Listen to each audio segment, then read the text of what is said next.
வணக்கம் நண்பர்களே. நான் நிறைய பதிவுகளில் கோவப்படாதீங்கன்னு பேசியிருக்கேன். ஏன் டாக்டர் உங்களுக்கு கோவமே வராதா அப்படின்னு கேட்குறீங்களா? சத்தியமாக பயங்கரமாக கோவம் வரும். அதுவும் ஒரு இளைஞனா பயங்கரமாக கோவப்பட்டிருக்கேன் நான். ஆனால் கோவப்படுறதுனால எவ்வளோ எனக்கு நான் வந்து கெட்டது பண்ணிக்கிறேன்றது எனக்கு அந்த பட்சத்தில் புரியல. அது எனக்கு கற்றுக்கிறதுக்கு பல வருடங்கள் ஆச்சு. எனக்கு உடம்புக்குள்ளேயும் பல டேமேஜஸ்ன்னு வச்சுக்கோங்க. டைம் வேஸ்ட், மனசளவில் பயங்கர சங்கடங்கள். ஸோ இதெல்லாம் தாண்டி வந்து ஒரு விஷயம் நான் கற்றுக்கிட்டேன். ப்ளஸ் இப்போ டாக்டர் ஆனதுக்கப்புறம் அது ஒரு சயின்டிஃபிக் ஃபேக்ட்ஸ் நான் நிறைய புரிஞ்சுக்கிட்டேன். நான் உங்கள்கிட்ட சொல்லணும்னு ஆசைப்பட்றேன். கோவம் நீங்கள் படாதீங்க. நான் ஏன் சொல்கிறேன்னா, அடுத்தவங்களுக்காக நான் சொல்லலை, உங்களுக்காக நான் சொல்கிறேன். நீங்கள் உங்கள் சுயநலத்துக்காக அட்லீஸ்ட் உங்கள் உடம்பை நீங்கள் பார்த்துக்கணும்னு நினச்சிங்கன்னா தயவுசெய்து கோவப்படாதீங்க. கோவத்தை குறைச்சிக்கோங்க அட்லீஸ்ட். நான் ஏன் சொல்கிறேன்னா, நீங்கள் கோவப்படுறீங்கன்னு வச்சுக்கோங்களேன், நீங்கள் யோசிச்சு பாருங்கள். கோவப்பட்டதுக்கப்புறம் அந்த நேரத்தில் நீங்கள் தாம் தூன்னு கத்துறோம், ஏதோ பண்ணுறோம் கோவத்தில். கோவம் முடிஞ்சோன்னு எப்போயும் நோட்டீஸ் பண்ணியிருக்கீங்களா? உட்காந்து யோசிச்சிருக்கீங்களா? உங்கள் உடம்பு ஒரு டயர்டாகவே சோர்வாகவே ஒரு 6லேருந்து 8 மணி நேரத்துக்கு இருக்கும். ப்ளஸ் அதுக்கு மேலே ஒரு என்னமோ ஒரு பெரிய பாதிப்பு ஏற்பட்ட மாதிரி ஒரு மனசுலையும் ஒரு பாரம் இருந்துகிட்டே இருக்கும் டே ஃபுல்லாக. பார்த்துருக்கீங்களா?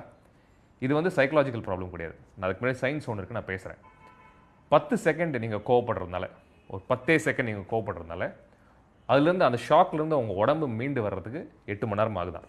This is the proven thing. ஏன்னு பார்த்தீங்கன்னா, நீங்கள் கோவப்படுறதுனால இந்த கார்டிசால் அப்படின்னு சொல்லிட்டு ஒரு ஹார்மோன் இருக்குது, உடம்போட ஸ்ட்ரெஸ் ஹார்மோன். அது ஒரு protective hormone, but stress hormone. அது வந்து அதிக அளவில் சுரக்கிறதாலும், ப்ளஸ் நீங்கள் கோவப்படுற நேரத்தில் எல்லா ஆர்கன்ஸும், உடம்புல போகிற எல்லா ஆர்கன்ஸுக்கும் பிளட் சப்ளை குறைய ஆரம்பிக்குது. ஒன்று. ரெண்டாவது, பல அமிலங்கள், ஆசிட்ஸ் உங்கள் உடம்புக்குள்ளே சுரக்க ஆரம்பிக்குது. ரெண்டாவது, இந்த ஆசிட் சுரக்கிறதுனால பல ஆர்கன்ஸ்க்கு டைரெக்டாக எண்ட் ஆர்கன் டேமேஜ் நடக்குது. மூணாவது, ரத்த ஓட்டம் நான் சொன்னேன் இல்லையா?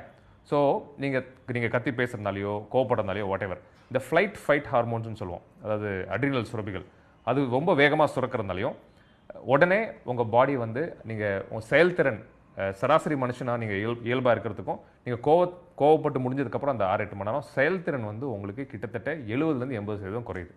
ஸோ இவ்வளோ விஷயங்கள் உங்கள் உடம்புல நடக்குது. ஸோ ஒரு நாளைக்கு நம்ம எவ்வளோ வாட்டி கோவப்படுறோம் யோசிச்சு பார்த்தீங்களா?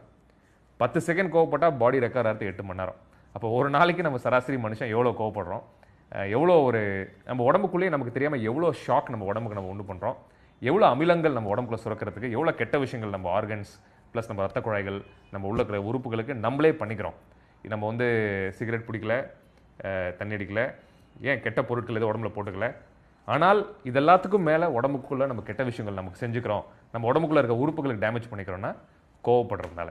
ஸோ தயவுசெய்து இன்றைக்கி கொஞ்சம் கோவப்படாதீங்க. நான் சொல்லலை, யாராவது ஒரு தப்பு பண்ணுறாங்க, யாராவது ஒரு விஷயம் சரியாக பண்ணலைன்னா கண்டிப்பாக கோவம் வரும், கோவப்படுங்க, தப்பு இல்லை.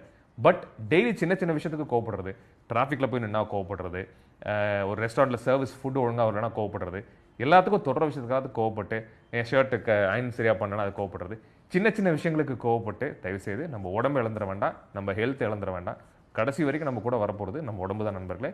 தயவுசெய்து ப்ளீஸ் கொஞ்சம் ரெஸ்பான்சிபிளாக இருங்க. தயவுசெய்து கோவத்தை குறைச்சிக்கோங்க. கோவப்படாதீங்க நான் சொல்ல மாட்டேன். தயவுசெய்து கொஞ்சம் கோவத்தை குறைச்சிக்கிட்டா உங்கள் உடம்புக்கு நல்லது நண்பர்களே. நன்றி.